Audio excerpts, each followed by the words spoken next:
Ensuring that your property is a good match for a container home can be challenging. However, after helping to secure permits for hundreds of container homes, we've discovered some quick and easy tips to determine if your property qualifies for the type of home or accessory dwelling unit you want.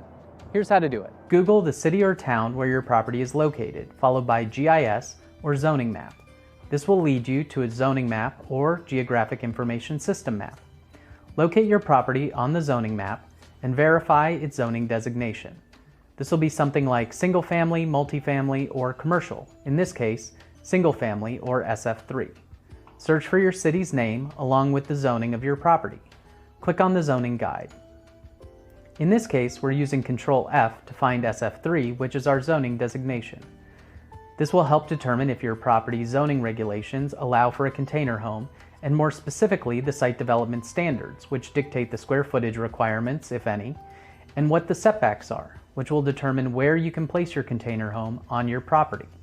Sometimes the square footage requirements will be under the building codes rather than the zoning guide. So you'll need to perform a separate Google search with the name of your town or city along with building codes. This will ensure that you discover any building restrictions that could impact your project. By following these steps, you'll be well on your way to understanding what type of home is possible on your property. If you have any questions or having difficulty with the process, please don't hesitate to schedule an appointment with one of our container experts.